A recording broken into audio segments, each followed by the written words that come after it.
Ya, memakai masker buat anak-anak memang, menjadi suatu tantangan tersendiri. Jangankan anak-anak, kita aja yang orang dewasa mungkin di awal-awal pandemi kemarin pada bandel-bandel kan, pakai masker nggak bener, hidungnya tetap kelihatan, maskernya diturunin ke dagu ya. Itu aja orang dewasa mungkin butuh waktu setahun, 2 tahun ini untuk mulai kita lebih terbiasa. Nah, itu dewasa, apalagi anak-anak. Jadi sangat wajar kalau anak-anak memakai masker ini, butuh suatu proses yang cukup lama. Tapi sebenarnya memakai masker dalam jangka waktu lama, ya itu sebenarnya tidak masalah, ya. Tetapi memang kita harus mencoba dari, durasi atau jangka waktu yang tidak terlalu lama dulu, pelan-pelan. Kita mesti lihat nih toleransinya kayak apa si kecil dalam, waktu dia memakai masker. Cuman perlu diketahui bahwa memakai masker itu direkomendasikannya untuk anak usia di atas 2 tahun ya.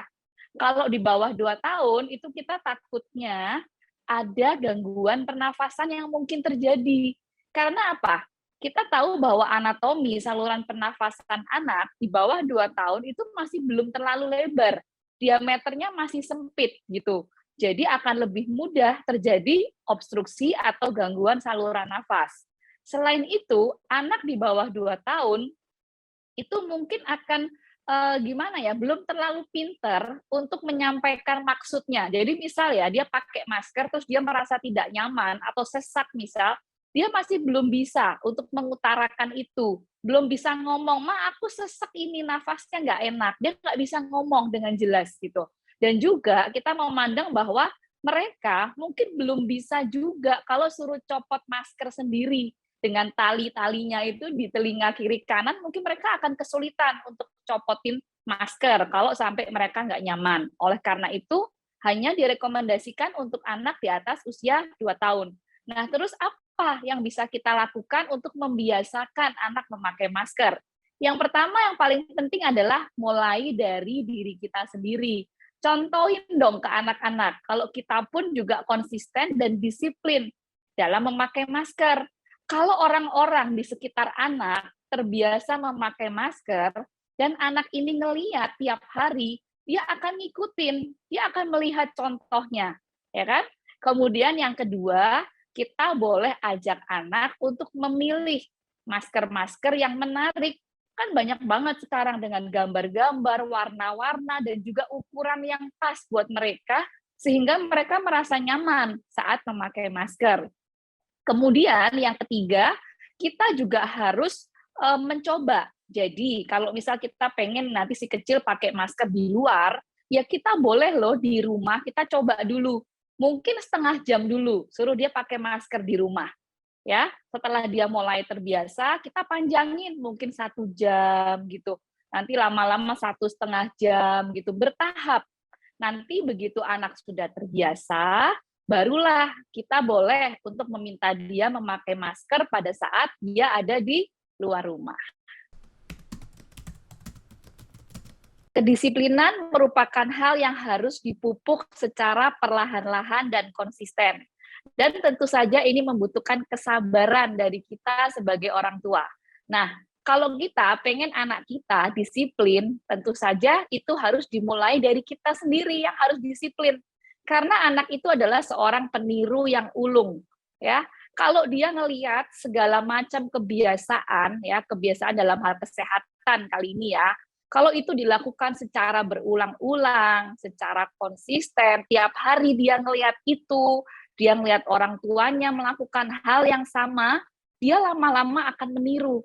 Ya mungkin yang dia tiru gerakan-gerakannya mungkin belum terlalu sempurna di awal, tapi dengan dia berlatih tiap hari akan menjadi lebih sempurna nantinya. Kita juga harus melihat usia perkembangan seorang anak, ya. Misal anak umur 1 tahun, mungkin dia udah bisa gitu disuruh buang sampah gitu kan. Nah, buangin sampahnya ke tempat sampah gitu. Kan dia lama-lama kan dia udah bisa tuh kan 1 tahun udah bisa jalan, udah tahu tempat sampah itu di mana, dia bisa. Terus kita juga bisa membiasakan misal acara gosok gigi bersama. Misal kalau malam-malam kita gosok gigi bareng-bareng sekeluarga. Itu juga akan menumbuhkan suatu kebiasaan yang bagus. ya. Kemudian kalau anak sudah usia lebih besar, misal usia 2 tahun, nah kita mulai bisa menerapkan aturan-aturan yang sederhana di rumah. Misal ya, kita kasih tahu, pokoknya kalau sebelum makan itu harus cuci tangan. Nah, itu akan kita terapkan ke anak. Kalau dia sampai lupa atau dia males, keburu lapar misalnya, kita harus ingetin, "Nak, kamu belum cuci tangan loh. Yuk cuci tangan bareng mama," gitu ya. Jadi kalau itu dilakukan secara konsisten, lama-lama anak akan ingat setiap makan harus cuci tangan, ya. Nah, kemudian hal yang nggak kalah pentingnya adalah selalu berikan apresiasi, walaupun mungkin yang dia lakukan belum sempurna. Misal ada beberapa step cuci tangan, dia baru ingatnya di 2 step yang pertama. Begitu step ketiga mungkin dia lupa. Nah, kita harus tetap memberikan apresiasi. "Ih, kamu pinter banget, Nak. Tadi udah berhasil di awal. Nanti yang ini mama ajarin lagi ya. Kita coba lagi ya." Nah, dengan kita memberikan apresiasi seperti itu, akan menumbuhkan kepercayaan diri dari anak. Dan dia tidak akan takut untuk mencoba, dan mencoba lagi. Sehingga semua gerakan, semua protokol kesehatan yang kita pengen anak ini lakukan, dia akan bisa melakukan dengan baik dan sempurna. Problem sosialisasi merupakan salah satu masalah yang sering dikeluhkan oleh orang tua sejak pandemi ini.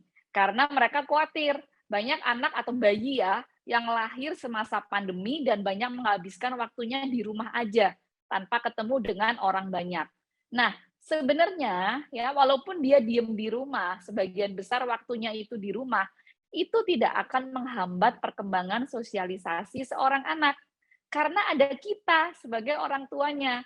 Nah, inilah peran kita. Luangkan waktu untuk kita tuh bisa ngobrol sama anak berdua gitu kan. Bisa bacain buku cerita, kemudian usahakan selalu ada kontak mata ya. Jadi kita sendiri waktu kita lagi ngobrol sama anak, ya jangan sama disambi mungkin kita sama ngerjain kerjaan kantor, kemudian kita sama main handphone, kita sama searching atau googling sesuatu, ya jangan. Begitu kita luangkan waktu sama dia, benar-benar hanya untuk anak. Dan usahakan ada kontak mata selama kita ngobrol. Kontak mata ini menjadi salah satu parameter yang sangat penting pada kemampuan bersosialisasi. Nah, yang kedua yang bisa kita lakukan adalah bermain peran atau role play. Pura-puranya nih kita misal ajak anak untuk bertamu ke suatu rumah ya. Kita kasih tahu, "Nak, kita mau main ke rumah tetangga tuh." Misal ke Pak siapa gitu kan. Nah, nanti kita pura-pura kita ajarin kalau pas bertamu tuh anak harus ngapain sih step-stepnya gitu kan. Misal suruh nyalain mencet bel atau ketuk pintu dulu, memperkenalkan diri, kemudian mengutarakan maksud datang itu mau ngapain gitu ya. Setelah itu dibalik, kita yang jadi tuan rumah, anak ini yang jadi tuan rumah. Harus ngapain sih kalau kita akan menerima tamu di rumah, ya kan? Nah, bermain peran seperti ini, kalau kita lakukan secara konsisten terus-terusan, ini akan membuat anak menjadi tidak canggung pada saat kalau nanti ya suatu saat dia benar-benar bertamu atau benar-benar ada tamu yang datang ke rumah. Dia akan ingat bahwa dia sering diajarin sama orang tuanya. Nah, yang ketiga, tips yang bisa dilakukan adalah kita sering-sering video call sama beberapa orang ya atau mungkin keluarga yang dekat dengan kita yang mungkin akan sering ditemui anak ini suatu saat nanti gitu. Misal neneknya, kakeknya, mungkin om tante yang di luar kota, sepupu-sepupunya yang seumuran mungkin. Ya kan dengan video call anak ini akan melihat, dia akan berinteraksi dengan orang tersebut sehingga kalau nanti pas ketemu beneran, dianya nggak takut, dianya happy, dianya merasa familiar dengan orang-orang tersebut.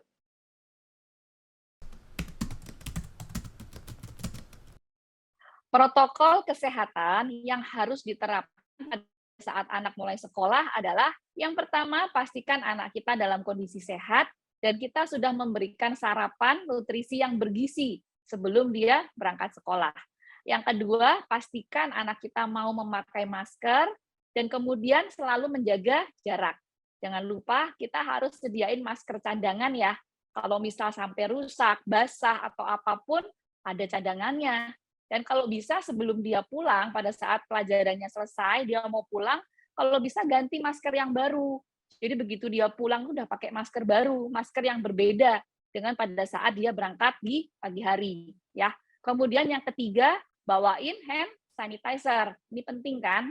Ya. Kemudian yang keempat, kita boleh bawain dia makanan atau minuman seperlunya kalau memang dibutuhkan. Yang kelima, bawain anak kita alat ibadah ataupun alat tulis sendiri-sendiri. Jadi nggak pinjem-pinjeman.